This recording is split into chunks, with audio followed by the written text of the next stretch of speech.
Hello there everybody, this is Muffinji here, and welcome to something new. This is episode 1 of CrackPack. So, a little bit of background. You may be wondering why, after just starting an FTB series, I decided to start a CrackPack series, and that is because the FTB server has stopped. Basically, I'm not going to record on that server anymore. I'm going to go through some of the reasons. There are quite a few reasons, and the first is the flow wasn't quite right for me with Oscar on there, because we both wanted to do things quickly and get things done and progress in the game quicker. But for what I wanted to do for my series is more of a tutorial based series, more of an instructive series. So we have now, since the Cube FTB server, the server that we all play on, switched to CrackPack, and we're having a war, which is lots of fun, blowing each other up and me killing Smeb many times. We are going to migrate over there, and we are on the same team on that server, and it's a lot of fun being together, making all sorts of giant contraptions and overcomplicated devices. It is a lot of fun. But so to get the best of both worlds, I've split my series. This single player is going to be the more informative, tutorial-esque one, whereas if I do decide to record on the Cube server, it will be quicker, faster paced, more explosive, and it will be lots more fun. But so I've been on this server for quite a this single player, this world, for about 5 or 6 hours now. The spawn was over there, I think, on that hill, and I ran off that way. I didn't even stop to look at what was behind me, but I ran off that way and I started to set up. But I was in a horrible area, so as soon as I'd mined up stuff and got into a very good position to start, I had a Tinker's Construct smeltery, I had an ore processing system.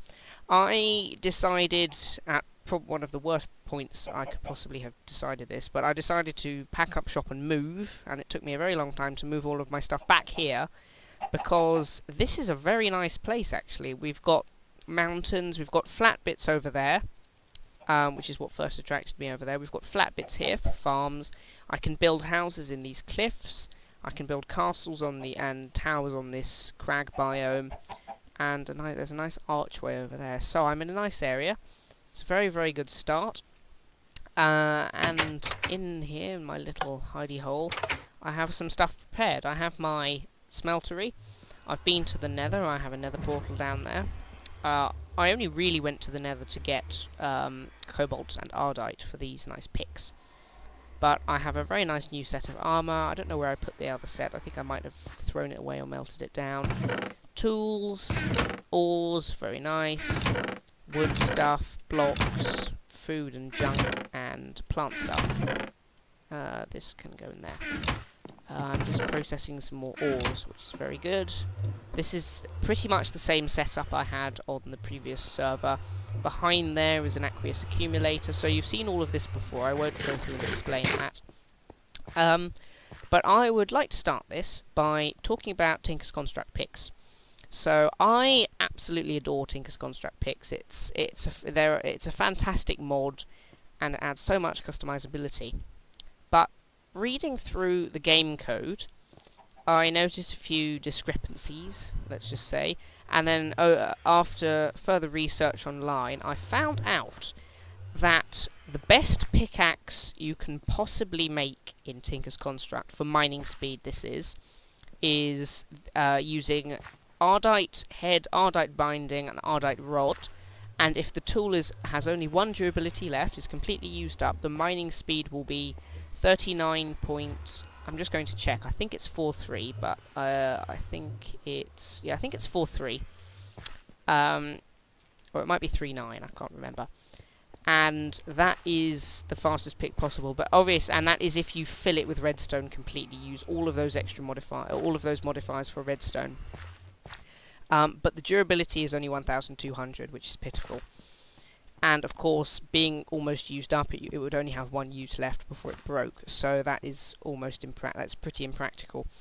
The highest pickaxe mining speed that doesn't use stone-bound is the pick I have here, which is a cobalt head, no, I need to press control, cobalt head, paper binding, thorium tool rod, and I would have to use each modifier, all 7 modifiers for redstone. And by the way, this research I did quite a while back, and that was before they added the extra modifier with the notch apple and the diamond block, so I think now the maximum speed is 43. But the thing I'd like to get at is that if you take this pick has 1, 2, 4, 6 durability, and it would have a mining speed of 39, exactly 39 if I filled all the modifiers with redstone, but a vanilla diamond pickaxe with efficiency 5 and unbreaking 3, which is not too hard a feat to get compared to how much redstone you need to get this up to a full, the best pick possible, has exactly the same mining speed, 39, and, get this, it has, what was it again, 6,300 durability, so it is far, far better. What difficulty am I on? Normal, that's good. It is far, far better to use a vanilla diamond pickaxe than a Tinker's Construct pickaxe, if you only want mining speed and durability. However, if you want all of the extra modifiers, such as luck and silk touch, it's even worse, because that vanilla diamond pickaxe with efficiency 5 and unbreaking 3, you can put fortune 3 on or silk touch on, and if you put silk touch on, it doesn't impact the durability, whereas with a Tinker's pick it would impact the durability quite significantly. I don't know how this extra modifier affects it. It would help with the stone-bound tools because you could use flux, but still that wouldn't. This pick still wouldn't stay at maximum mining speed for too long. So I'm going to upgrade to a vanilla diamond pick after I have used up this pick early game, because as we've learnt now that they're much better. But if you want, but the customizability of Tinker's picks is still a must-have. A hammer is incredible. There's nothing beats a hammer in vanilla anyway. Nothing beats a hammer or a lumber axe with auto smelt. You obviously can't put auto smelt on vanilla picks, and you can't put a bunch of other things on vanilla picks. So, as I've said, I'm going to be upgrading to a vanilla pick, but I thought that was an interesting piece of information about Tinker's Construct. But for now, I'm going to start with a new mod, and that mod is Mechanism. Mechanism is a mod that we have in the CrackPack that we didn't have in the Dial 20 pack, and Mechanism, if I go to Mechanism, allows you to multiply your ore output by 5. In the end, that's just what I'm focusing on now. That isn't the whole point of the mod. The mod has power storage, it has universal cables that will transfer almost all types of power in the game.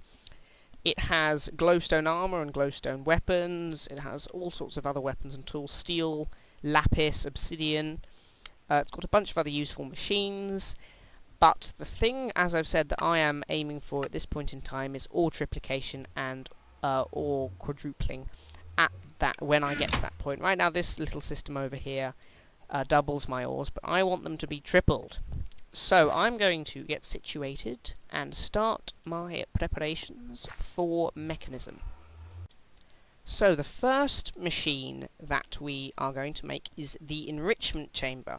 Now the enrichment chamber functions almost as a pulverizer. It will double your ores pretty much.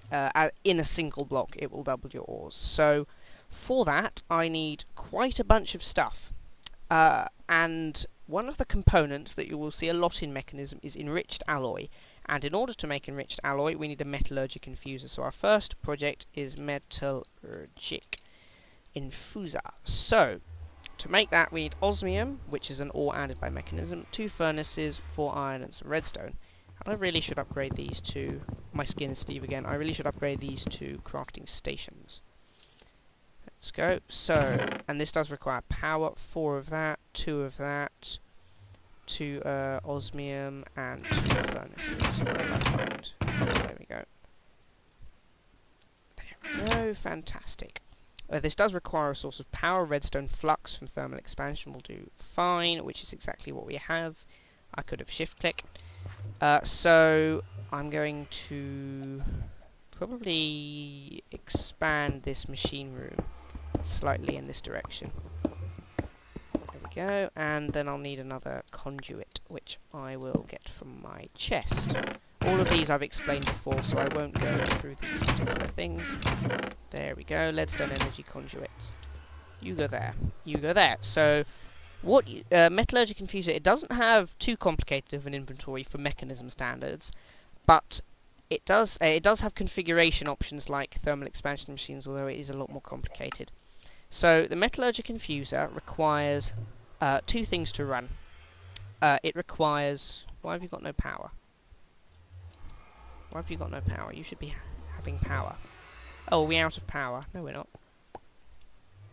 Why are you not gaining power? The redstone flux is being very buggy in these versions, so it might be caused by that. Do the other machines have power? Oh, I don't like this. On our server, we're having a lot of trouble with redstone flux. Every now and then, the conduits at intersections like that just freeze up and won't transfer power. I hope that fixed it. Because if not, I'll be very annoyed. Okay, it hasn't fixed it. I mean, this has still got power. Maybe it's this causing the problem. This conduit. Technical difficulties. Okay, well, the sawmill has power. Those in... Oops, lag spike. Okay, I'm going to put more fuel in. Maybe the steam dynamo wants fuel. Even though it doesn't show that it needs fuel, it still might respond better if there's fuel. Now it's draining. Okay, so redstone flux, as we said, is being a bit strange. There we go, it's filling up with power. So, in order to make this work, you need redstone and iron ingot. So if you put redstone in the purple slot, it will fill up this redstone bar. Each redstone gives 10 redstone stuff, really. And per redstone, I think you can do 10 iron, but we'll see how much. It might only be 1 iron. So the iron goes in the red slot, and in the blue slot you will end up with an enriched alloy. Okay, it's 10 redstone stuff per ingot, so 1 redstone per iron. Since we're going to need 4 enriched alloys... Oops, I put too much in there. 1, 2, oh, oops. 1, 2, 3, 4. So, I'm going to need that much-ish enriched alloy. I'll put some more coal in the furnace, in the steam dynamo. I'm running out of coal, which is a bad thing, but... Oh well, we can solve that soon enough when we get a lumber axe or auto-smelt. Okie dokie, let us see what's happening. Okay, this is draining as it should now. Fantastic. And when we have enriched alloys, I will go and continue my crafting. So there is a more efficient way that I think allows you to make 10 iron per redstone. 10 enriched alloy per redstone. But that requires the block that we're making now, the enrichment chamber. So in order to get the enrichment chamber... Yep. Recipe please, there we go. We also need a steel casing, which requires steel, and one way of getting steel, and the way I shall be using now, is 2 coal and 1 iron yields a steel dust. I only need 16 steel at the moment, and I don't have coal to spare, so I will do it in this way. Okay, I'm going to smelt it in my normal furnaces. Did I put coal in some of them? I thought I did. Oops, there we go. So... Oh yeah, you can't shift-click coal for some reason, I don't know why. Maybe it thinks you can smelt coal. Can you smelt coal? Coal. Whenever you shift-click it goes into the top slot. Uses... Shape crafting... Smelting, you can... You can smelt coal into graphite bars. Okay, big reactors is making me unhappy at the moment. There we go, here's our steel, it's railcraft steel. Dun, dun, dun, dun. osmium. And we have our steel casing. Fantastic. Enrichment. Oh, double M. Enrichment. I can't speak or spell. Okay, and the final component is control circuits. The other basic circuit is not... The other circuit you can use in this is not very easy to make, so we're going to use the simple control circuits. We need 1, 2, meaning we are now going to need 2 more enriched alloys. Dun, dun, dun. Did I put enough in? No. We need 1 more redstone and 1 more iron. And then we shall have enough. And finally, redstone. Mechanism is very, very iron and redstone intensive, by the way. So you're going to want a nice supply of... Is that my mouse doing that? I'm just going to turn off my mouse and turn it on again. There we go. Those sudden little lag spikes might be... probably will not show up in the video, but they certainly show up in game for me. So there we go. Final enriched alloy. We are now partially... we now have part of a ore doubling, an ore tripling system. The ore doubling system we now have. All you need to do is feed the ores into the enrichment chamber, which turns them into... ore. Let's just have a look. Which will turn them into... There we go. Into 2 dust. And then you can smelt the dust to become 1 ingot. So that is an ore doubling system using a redstone furnace and an enrichment chamber, or the mechanism version of a redstone furnace is an energized smelter, which is a little bit more expensive in my eyes because you have to get the steel for it.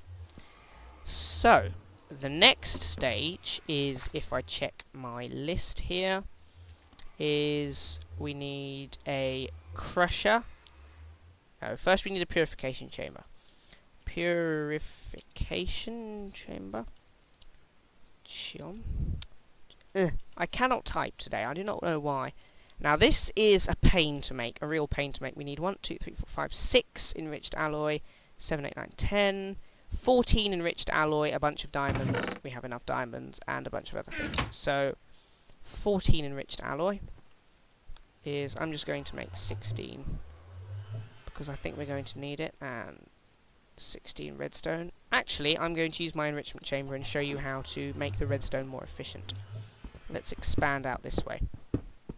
Because if the redstone furnace is here, and I want to avoid breaking it, I'm going to... So in order to avoid breaking it, I'm going to expand off this way, my system off this way. Although not too far, because that leads out into the outside world. So if I place a nice conduit and put this here, it will fill up with power. You can put energy cells in here, or flux capacitors, or other power storage devices, but for now, if we put a redstone into the enrichment chamber, it will become enriched, and when it becomes enriched, please become enriched. Come on. There we go, we get a compressed redstone. And if we put a compressed redstone in here, we get 100 redstone, so it multiplies our redstone by 10. So for that, with that one compressed redstone, we can now make 10 of the enriched alloy. I'm going to do 1 more redstone. Come on. On the CrackPack server, on the Cube CrackPack server, I didn't know about this, and I wasted about 10 stacks of redstone making this stuff, which is horrible. And then this goes in here, which was a horrible waste. So, purification chamber. We need an enrichment chamber first off, another one of these, which is another pain to get. So, actually, I'm going to make a cut here. I'm going to craft the enrichment chamber for the purification chamber, get the basic circuits and the enriched alloys ready, and then I'll show you how to make these atomic cores. So, here we are with our second enrichment chamber of the day, and then if I throw that in here, all we need are the atomic cores. So they require diamonds, obsidian dust, and osmium dust. So the osmium dust I can get by pulverizing a bit of osmium, so I'm going to need 4 in total, and I will disable the input of the furnace, so it doesn't automatically suck away and smelt that osmium dust. Diamonds. 1, 2. I'm using up half my diamonds for this. I don't really feel too happy about that. And obsidian. Do I not have obsidian? Oh. I don't have obsidian. Although I do know where I can get some. If I mine the corners of my nether portal. The nether side of my nether portal. I wasn't silly enough to waste obsidian on this. But I only got enough obsidian for the 10 for the portal. I didn't get any spares. So I'll be back in a second once I have obtained a bit of obsidian. My nether spawn is deadly. Portal's right there, and we are in a very thin little cave above lava, which is not nice. I can get down there. Oops, I broke that block. I can get down there, but it is still a very dangerous area. I don't like this nether spawn. But anyway, can I get that? I think I can get that obsidian without dying or it falling. Come on. There we go. Yes, now we escape. So I'm going to prepare this obsidian and be back soon. Look at that, we have just enough enriched alloy, and we got just enough obsidian dust from that ore, and we have, from that obsidian, and we have just enough osmium dust. So, 2 atomic cores, they can go in here, and we have a purification chamber. So, I have been at this for quite a while actually. This is a nice 20-minute episode, so I'm going to stop here. And when we resume next episode, I am going to go through the final stage, the final 2 stages of this process, and also explain how to use this purification chamber. And I will probably also show how the configuration for mechanism machines works as opposed to thermal expansion machines. So, thank you guys for watching, and I shall see you again soon.